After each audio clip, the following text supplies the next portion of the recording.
I wanted to ask then, because it sounds like it's an odd way to put it, but like, did you get any heat for going up against the OAC when you did for the right to fight against men? Because you would sort of think by today's standards, people would really support that, get behind it, but it sounds like that was a bit of the opposite case for you. I think if I were to be doing that today, people would see it as maybe a good thing. But I feel back then,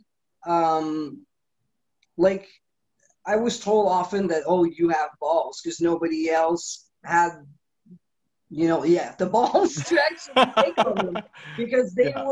they were charging money for licenses and they were not providing a doctor and it was not giving the promotion or wrestlers anything really useful.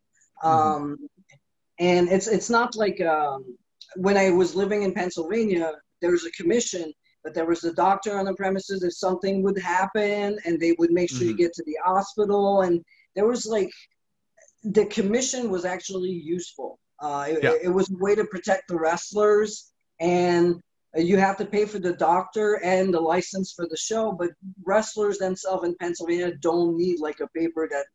It was $75 a year in Ontario, but if Yeah. let's say you would get your paper in October, it was good till January, and then you have to Oh. pay again for the whole year.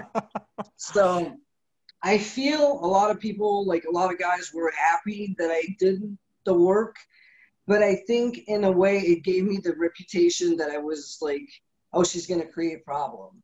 Hmm. When my goal was to actually help the wrestling community as a whole, because women wrestlers could wrestle the guys in training, but could not in a show. But in Toronto, they're filming movies like Catwoman, where a stunt woman is fighting with a stunt man. I'm like, okay, that doesn't work. Like, it Sounds kind of doesn't make bass sense. backwards. It's like I'm trained to do this. It's not domestic violence. I Yeah. want to be here. Too many people, and it still happens once in a while today, they will say, oh, Intergender Wrestling promotes domestic violence. No, somebody who's a victim of domestic violence doesn't want to be, doesn't choose to be. It's something that should not be happening. But if Hmm. somebody trains and gets in the gym and gets in the ring and you want to fight the best opponents you have, if the best opponent is a man, it is your choice to go against and go toe to toe. You're trained to do that. It's a Yeah. personal choice, and as a woman, you should be able to choose. And that was the main thing. I could not wrestle who I wanted because of my gender. I lost tons of bookings because there was no women back then. Hmm.